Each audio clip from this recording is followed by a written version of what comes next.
Hi all, Tom here. Welcome to my channel where I provide information on everything related to Studio Ghibli. So in this video today I wanted to share with you a pamphlet on the short film called The Day I Harvested a Star. For this story, Mr. Miyazaki partnered together with Mr. Inoue Naohisa, who's a fantasy artist and the creator of the world Iblard, which is the world the story takes place in. His art is really beautiful, and he's also done work in the film Whisper the Heart, cameoing as a voice actor.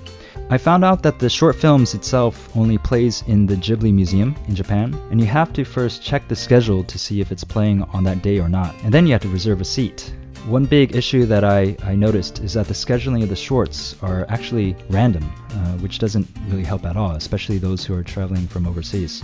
So I recently got my hands on this short pamphlet on the film, and since it's all in Japanese, I wanted to translate it and share it with you today. Why this story might be interesting is because it's actually connected with Howl's Moving Castle.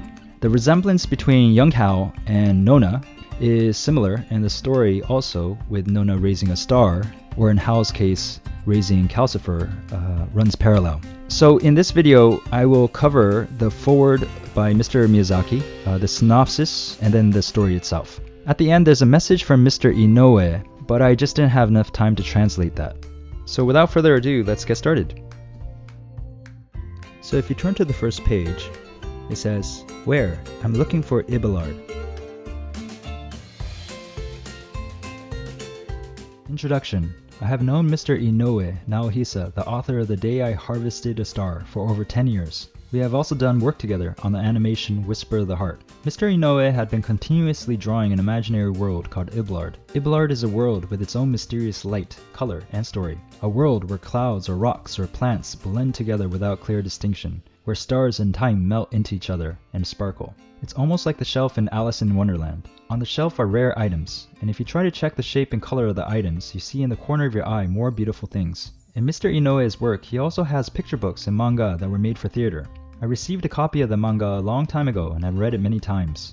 As I was reading it, I thought to myself whether this could possibly be made into a movie. When I was having a mural painted in the hall of the museum, we were chatting, and Mr. Inoue told me about a picture book he was thinking about drawing. It was called The Day I Harvested a Star. He said, the main character harvested a lot of turnip and brought them to the local market to sell. There he met with a couple of little people who were selling a star. The main character wanted to buy a star from them, but he didn't have enough money. They said, "We will let you have it if you're able to raise the star, and in 1 year's time, invite us to a party on the star." The star grows up and they have an adventure on the star. Mr. Inoue said this with great excitement. Mr. Inoue became animated and childlike when he was speaking. I thought to myself, oh, I think we could do this. We can make Iblard into a movie. I told him, by all means, let's make the movie. However, Mr. Inoue thought that the protagonist should be a girl, but I strongly felt that it should be a boy. Neither of us budged on this. Soon after, both of us became busy, and time went on. Mr. Inoue never drew the picture book, and I only remembered it from time to time. 2 years passed around the time we were done with Howl's Moving Castle, and there was an opening in the Ghibli studio. There was a chance to make a movie for the museum. With great haste, even though it actually took some time, in secret from Mr. Inoue, I drew up the storyboard for The Day I Harvested a Star. Of course, I made the protagonist a boy. Afterwards, I had producer Suzuki show the storyboard to Mr. Inoue. Fortunately, Mr. Inoue enjoyed it, even though for a moment I may have actually violated a rule of drawing the storyboard without permission. I do think, however, that Mr. Inoue's conception of his picture book idea became a seed that sprouted on its own as time went by and grew leaves that I couldn't do anything about. And this is how the movie How I Harvested a Star materialized. This world, Iblard, is between reality and somewhere in the recesses of my mind. It is located in some land in some kind of world. If Nona is in Nina's garden for too long in Iblard, his form or presence starts to thin out. This is the idea. Nona negates the world of Iblard, and he has the urge to venture out of this world. See, it's just like the words of the animation artist. If I wasn't hard, I wouldn't be alive. If I couldn't ever be gentle, I wouldn't deserve to be alive. By Raymond Chandler. I feel like Iblard is just like this.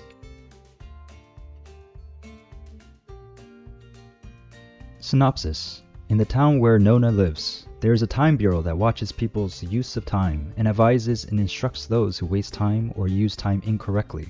Be mindful of your time. Hurry up, it's time to leave. Otherwise, you will become someone who is not needed, and you will spend a miserable life. Nona is a boy who can't make it on time and can't do things quickly. He leaves his house, breathless and desperate, and before he knows it, he is walking alone in the desert with no one around. There he meets a mysterious woman, Nina, and begins to live with her on her farm. Nona's daily routine is to draw water from a stone well to moisten the soil in the fields. One day he finds an old tricycle in the shed and decides to take the plunge and sell his turnips in the local market. That red one is from the red giant star. Well, it's not for amateurs. A star is about to be born.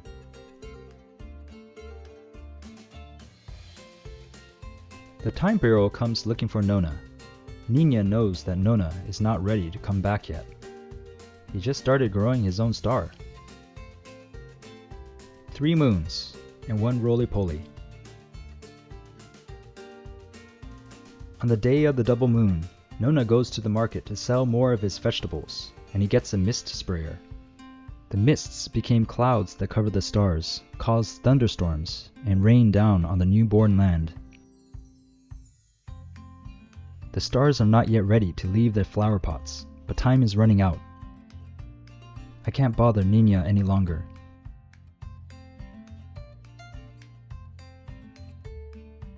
I left the star with Nina. I returned to the people at the Time Bureau. Warp to Iblard.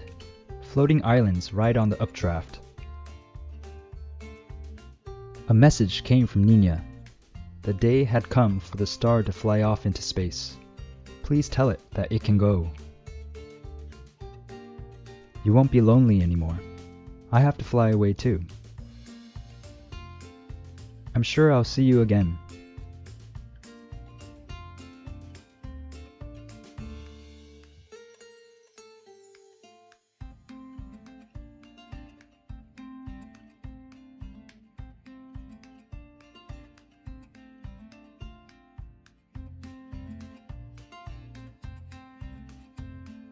I hope you liked the story, however short and clipped it was. If you like this kind of content, please like and subscribe, and I'll see you at the next video. Thank you!